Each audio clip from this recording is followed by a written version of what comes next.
Brandon Marshall, who on Showtime's Inside the NFL last night, and the topic of conversation was Deflategate in the battle between Tom Brady and the NFL.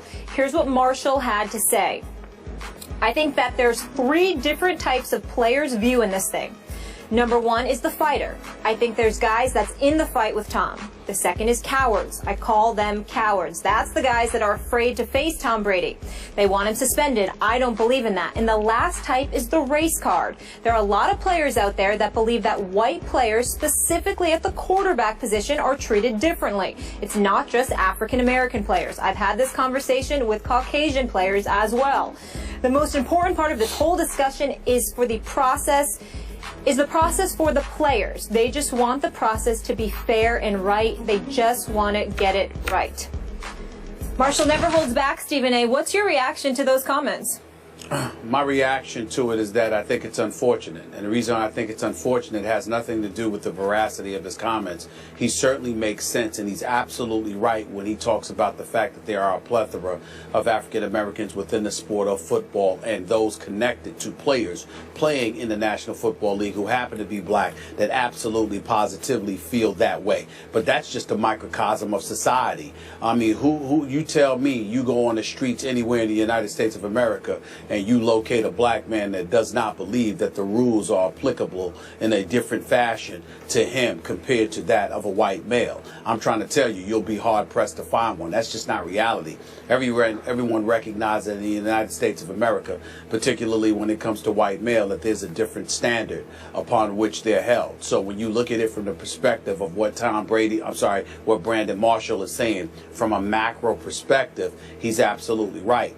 But Skip Bayless, the reason why I would label it unfortunate is because at the end of the day, if you're working there for Showtime, if you are a football player within the National Football League and you happen to be black and you use the Tom Brady analogy to bring up racial disparity, it simply doesn't hold water. And these are the kind of things that hurt us in terms of addressing the issue of inequitable treatment because it simply makes no sense and it doesn't hold water. When you look at Tom Brady, you're talking about an individual that is being pursued by Roger Goodell in terms of a suspension because of deflated footballs. Well, guess what? When you think about the black males that have gotten in trouble with Roger Goodell, domestic violence, assault, weed all the time, smoking weed, getting suspended for those transgressions, what have you. Deflated footballs are simply not comparable to that. Now, I do understand that Brandon Marshall didn't mean to bring attention to Deflategate and compare it to what he was alluding to in terms of bringing those comparisons into the equation. But the fact of the matter is, if you're somebody not just outside of the black community, but inside the black community, when you hear his statements, ultimately you're going to compare Tom Brady and the issue of deflated footballs to some of the transgressions some of these black players have found themselves in. And there is simply no comparison. Deflated footballs or not, Tom Brady has been a model citizen. He has been an ambassador for the National Football League. His integrity, the way that he lives his life in terms of his quality of life, how he conducts himself as a law-abiding citizen, he doesn't even belong in the same sentence as the Ray Rices of the world, the Greg Hardys of the world, and others. He simply has no place being drawn, having his name thrown in there. And by Brandon Marshall making the statement that he made, although from a societal perspective, there isn't a black person worth their salt that can even remotely deny the veracity of his comments, this was a bad example to use it from. We're talking about Tom Brady here and the issue of deflated footballs. When you talk about the fact that, whether or not somebody black would have gotten away from this and all of that other stuff, it makes absolutely no sense in this argument whatsoever. Because the black folks that have gotten in trouble in the National Football League, it hasn't been for deflated footballs. It's been for, some would say, violent crimes. That is the difference. And I think that his comparison was misguided in this particular situation. As you know, I always defer to you when it comes to this matter on this show. I had no idea which way you were going to go, so I tried to open my mind and listen to every word you just spoke. I hear where you're coming from. Now, again, I'm going to look at it a little differently here. And I'm with you on your societal perspective. I get that. And I'll speak as a white guy here. Obviously, in the biggest picture, are there racial undertones to lots of interactions that take place every day in this country between white people and white people and white people and black people? Yes, there are still racial undertones. We know that. Right. I accept that. I try to fight that, but I accept it. Now back to this. This was a strong statement that our guy Brandon Marshall made, and I'm a big fan of his personally. We've talked about him. I like him very much personally.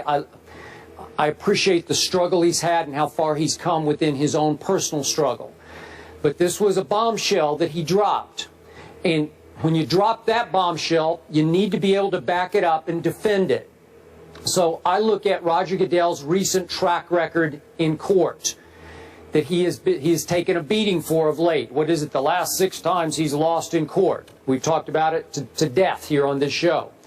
So some of those cases have involved Ray Rice and Adrian Peterson and Greg Hardy, and Jonathan Vilma was sort of the lead figure in the Bountygate case that got overturned by Tagliabue.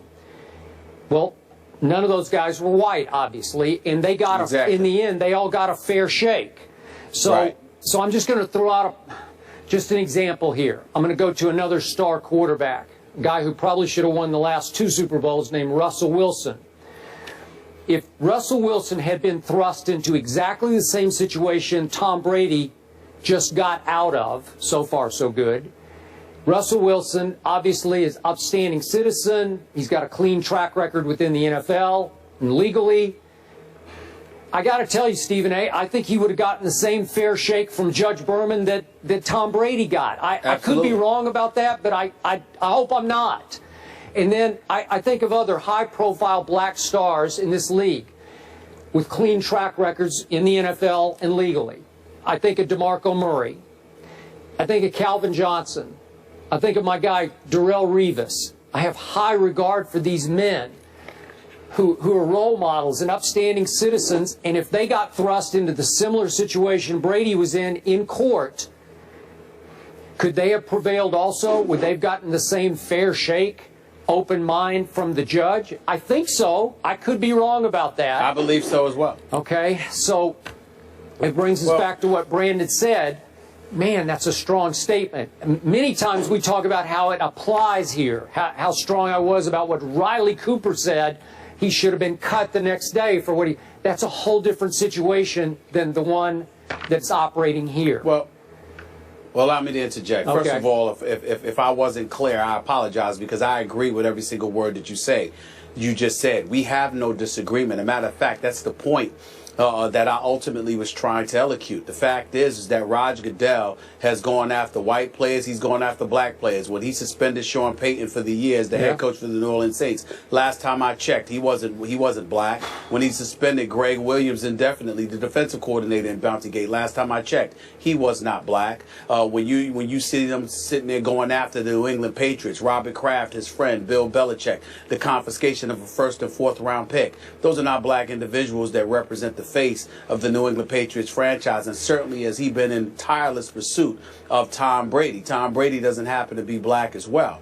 And so the point that needs to be made here is, while we appreciate the level of sensitivity Brandon Marshall continuously strives to display, and we definitely appreciate it, in this particular instance, I think his arguments are misguided. Because from a macro perspective, meaning a societal perspective, whereas I think that he's absolutely right, I don't think that's a case that can be made when it comes to the National Football League. And allow me, Skip, to take this a bit further, both Skip and Molly. What I'm deeply appreciative of when it comes to the National Football League is that Roger Goodell goes after everybody equally, it appears. But the other thing is that let's keep in mind how some of the more upstanding African Americans in the National Football League have been mistreated by their own. When Jonathan Martin was enduring a bullying scandal with Richie Incognito, the guys within the Miami Dolphins organization seemed to side with Richie Incognito, going so far as to label him an honorary brother. Now, Jonathan Martin has subsequently come out and conveyed some of the issues and problems that he's had since childhood, and we all have respect and sensitivity towards that, but it doesn't negate the fact that some of his quote-unquote own turned against him.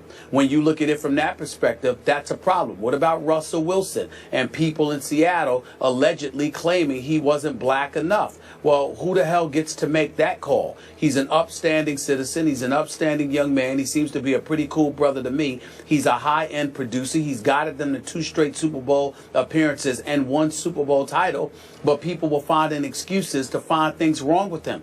Those were not white people. Those were black people. Yeah. And so when we look at it from that perspective, we have an obligation, at least I feel I have an obligation, to highlight the fact that far often than not, you know, the few guys that have acted up, they're not representative of the vast majority of black men, not only in the National Football League, not only in professional sports, but in our society, who actually know how to act like they have some damn sense, who actually do behave themselves and conduct themselves like civilized, model citizens. And a lot of these black professional athletes are incredible, incredible role models. The few that act up stain us as a community and give the impression that the problems are far more insidious than they may actually be. So Brandon Marshall saying what he said, again, he picked the wrong case to make that argument, because all it has done is highlight the discrepancy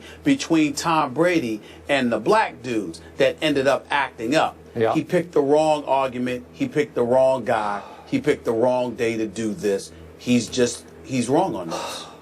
But what did give me pause, Stephen A., is that Brandon referred to conversations he's had in his own locker room and with several players around the National Football League.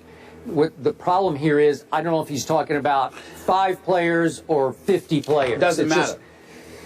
Yeah. The reason allow me to enlighten you on this point, Skip. It doesn't matter, because what he's speaking about, there are a lot of instances, for example, where guys won't sit around and get intimately, in depth rather, into a conversation like that. They'll say, yeah, this is just another example, or they'll complain or lament the state of affairs because they know what exists from a macro perspective. But if they're dissecting incident by incident, case by case, they certainly couldn't make that argument in this instance, which is why it was a bad choice for Brandon Marshall to make in terms of picking this particular instance. The only point I will give Brandon, if he wants to go bigger picture to quarterbacks, just in general, regardless of race, get preferential treatment in the National Football League? Well, absolutely they do, because this game, in the end, it belongs to those quarterbacks. It is nothing without those star quarterbacks. So if you want to go there, I'm fine to go there. Gotcha. Yeah, and I don't think that one's going to change. So to surmise, we both here, both of you guys understand his comments, appreciate his comments, but not 100% on board with this particular argument. Not even close. Moving on.